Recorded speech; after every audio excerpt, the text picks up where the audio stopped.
medyo obvious, no? Yung recantation, sir, nung 3 of 8, no? Do we Okay. know kung sino na itong apat na to? For sure. Alam niyo. I think we know. Ito lang sasabihin ko dyan, no? They executed 2 affidavits already. And the first affidavit was the 18 of them signing the same statement, which of course we found deficient. But still, consistent with the affidavit, these 8 people issued individual affidavits in front of our people here in the ombudsman. The assistant ombudsman were present when they did that, and they were asked questions about answering the questions freely with their own free will. I think that it's very clear that they were very comfortable signing the affidavit at the time. So, what gives? Usual. Ito yung punto na we should look at the lawyers again on the role of lawyers in our society. Kasi, lawyers, you're supposed to defend your client to the very end. Tama yan. Pero, when you start obstructing justice and start coming up with schemes to frustrate the ends of justice, then you become complicit in the crimes committed. Kaya, ano yan, mabigat yan. And we will make sure that Attorney Baligod will be there to answer questions, even before the court. And of course, we know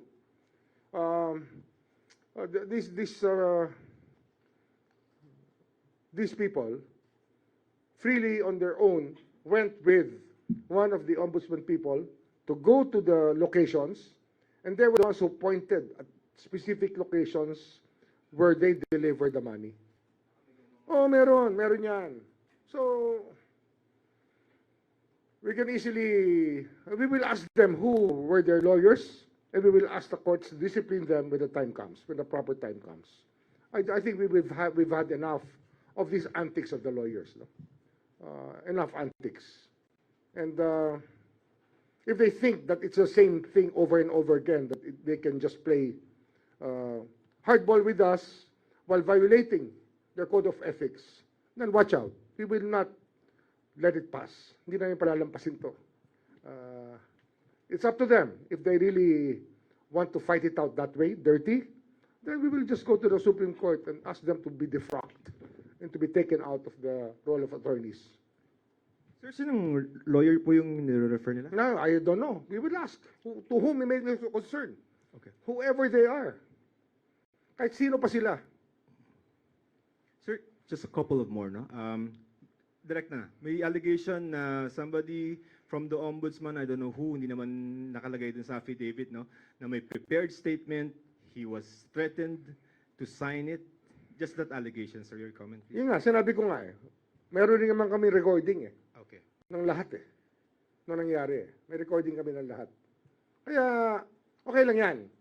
Kasi nga, some lawyers think that it's still the same old days, that they can frustrate the ends of justice that way. We will not take it sitting down.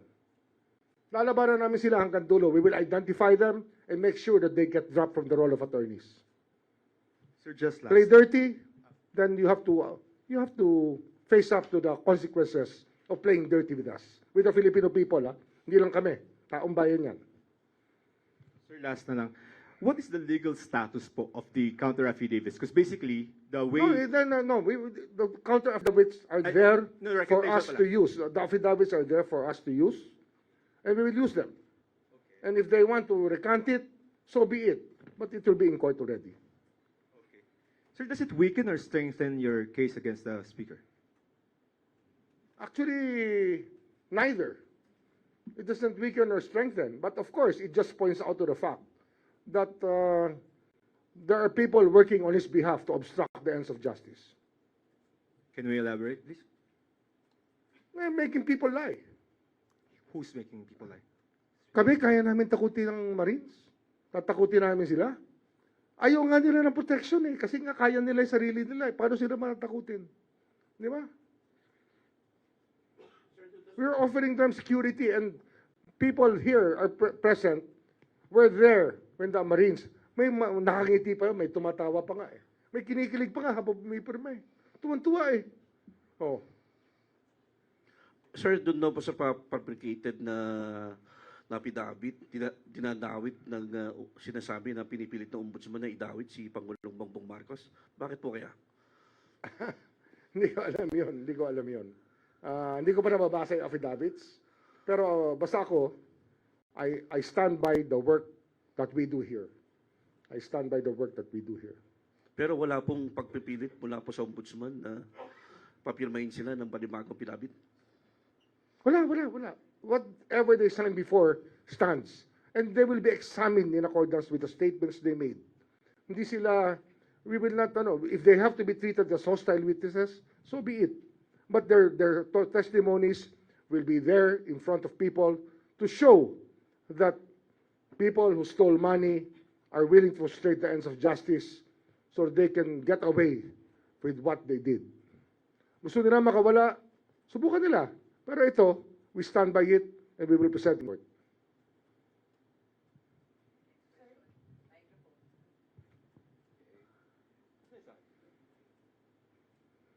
Mike.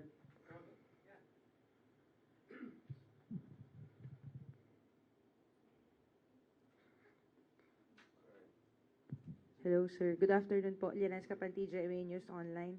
Sir, yung Council of Record po kasi at that time of these ex-bodyguards is Attorney Baligod. Yes. Do you feel that Attorney Baligod somehow intentionally misled the ombudsman and the ex-bodyguards as well? Given Baligod the is a very colorful character. That's what he is. I mean, from the PDAF days, you do your research on what Mr. Baligod did during the PDAF cases of Napoles. Pag-aralan nyo. colorful meaning, sir, he's not always in he's good very, faith? Pag-aralan nyo yung ginawa niya. So, you do your research, I'm telling you, about what he did in the PDAF cases. Sir, given It's that... a challenge on you as journalist. Investigate nyo. Tingnan nyo. Don't ask me. You ask around. I'm not the best source for what kind of person he is. I think other people can tell you. Sir, given these recent developments, can you say na trustworthy pa ba si Attorney Baligod? Was he ever? Okay. Sir, so i-ano ko lang, sir, yung second question ko po. Asking confirmation lang po if indeed the Ombudsman filed 9 counts of graft against Congressman Noel Rivera of Tarlac. Yes, we did. Flood control cases Yes. po ba ito? Conflict of interest. May kasamang flood control. Conflict of interest, sir, as to why? Meron ba siya... Contractor. Meron siyang sariling construction firm na nanalo ng Contractor. may government contract? Contractor. Okay, sir. Thank you po. Sir, yung next ko po, what can we expect from the Ombudsman now that the Senate Blue Ribbon Committee deferred all flood control investigations po sa inyong office? It's really about time that it's given to us. All the evidence and all the statements are given to our office to do it.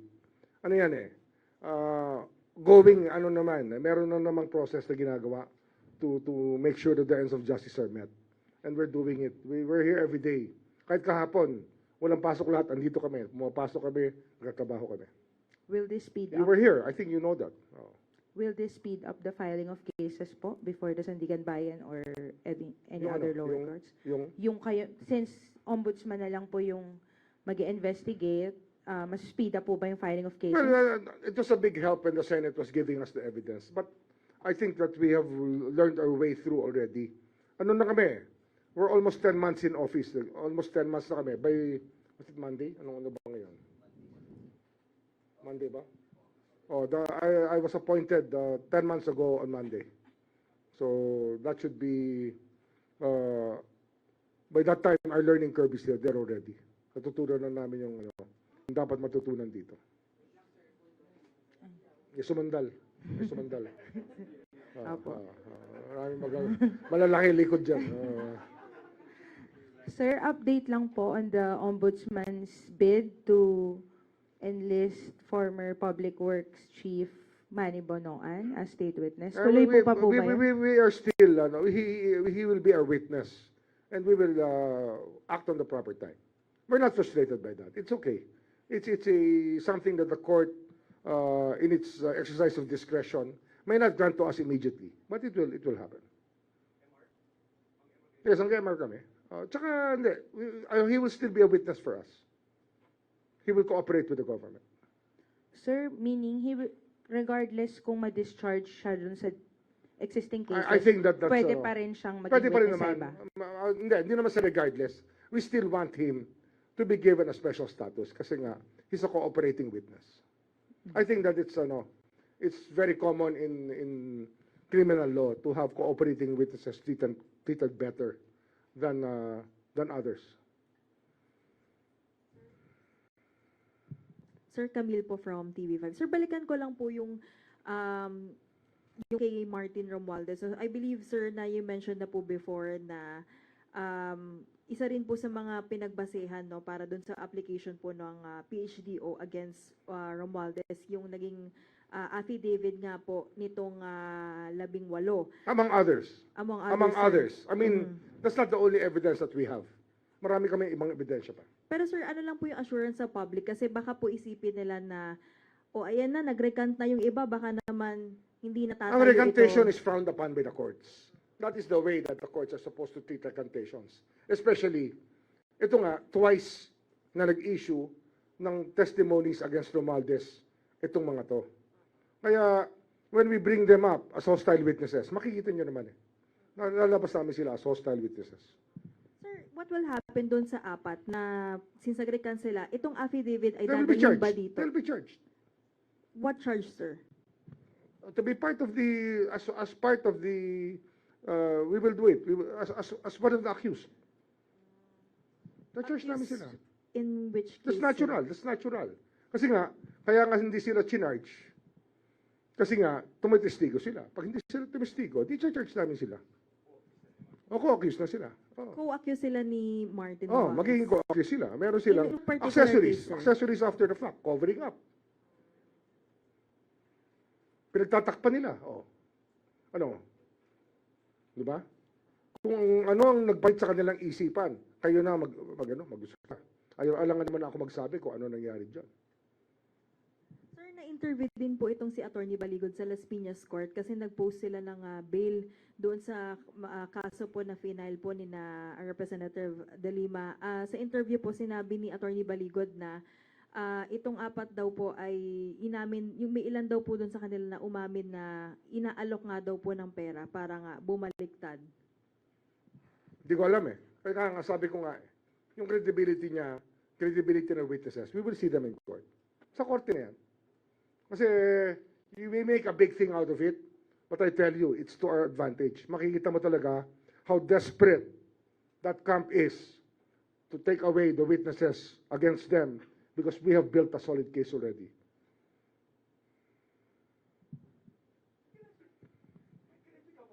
Oh, Okay, you're referring to a camp that is yes. taking away the The camp witnesses. of the accused. Sir, sa'yo naman galing, sir. The camp of the accused. You know what we're talking about. So you think, sir, The camp of former Speaker Romualdez, his lawyers, his strategists, his advisors, yung mga tumutulong sa kanya, kasama na yan. I wish I could give the other names, but wag muna.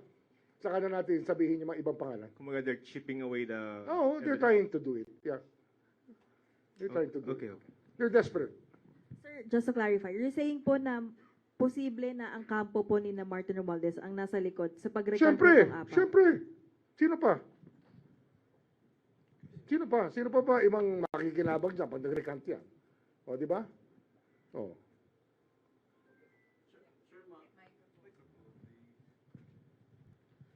Sir, naging careless po ba ang ombudsman dun sa sunod-sunod na parang pagkatalo ng ombudsman, yung pagbasura ng Sandigan Bayan na malit sa mga kaso, si dating DPW Secretary Manuel Bunuan, tapos upang maging state witness laban kay dating speaker, ang pagkakalob ng anti-graft ng piyansa kay dating Senador Bong Revilla.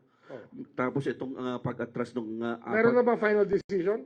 Wala pa naman. Pero may So, effect. sa tanong ko sa iyo, pag may wala pang final decision, Yes, sir. ano 'yon? This is a long war.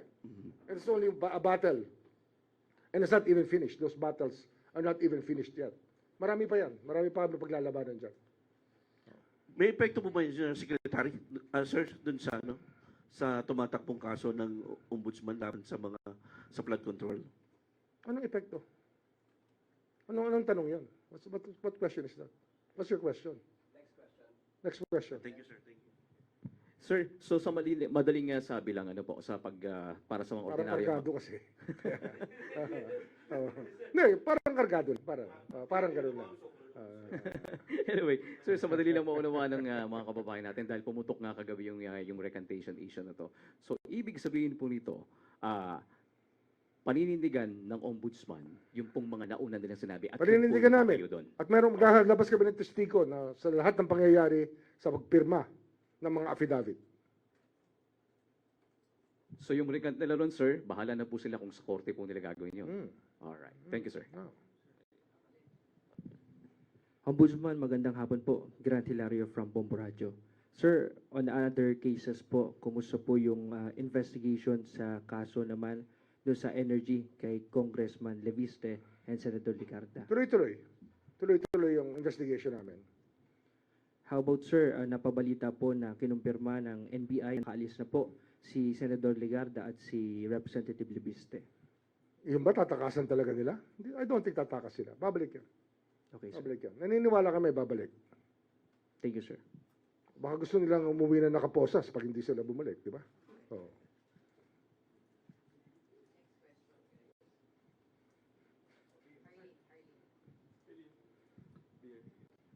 Hi, Ombudsman. Sir, Herlene Delgado from ABS-CBN. Sir, ibang topic lang. There's this Rappler report on Bong Revilla's sister allegedly bagging 5 billion pesos worth of infrastructure projects. Yes. And dun sa bailiwick nila sa Cavite, and apparently yung 2 brothers and a nephew nag-serve as lawmakers during those times. So are we looking also into this? Yes, we've been investigating that. We have a team on top of it. We've been doing that since for the past, kasi alam nyo, 10 months na nga kami rito, no? We're almost 10 months here. And it's not easy to build cases. And we will not file cases unless we have the evidence. So, kinokompleto lang namin bago namin i-file. Kasi ang philosophy namin, pag nag-file kami, ready kami to present in court. At ano yan, karamihan yan, mag-move kami for continuous trial pag settle down na lahat. Okay?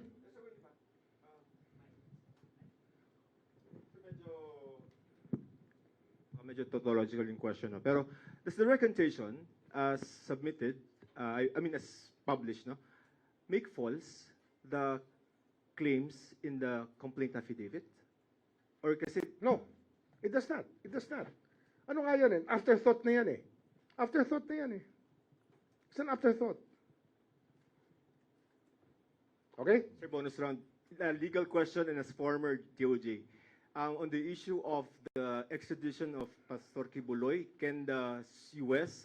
ask for extradition while there's a case pending before the RTC? That is something to be said with the DOJ. There are choices. They will have to ask the complainant on what the wish of the complainant is. Kasi syempre, he's in jail because of the complainant. It's an active complaint in court. But that is the issue to be settled now, is what the complainant wishes to happen. Okay? Thank you. Thank you. Sir.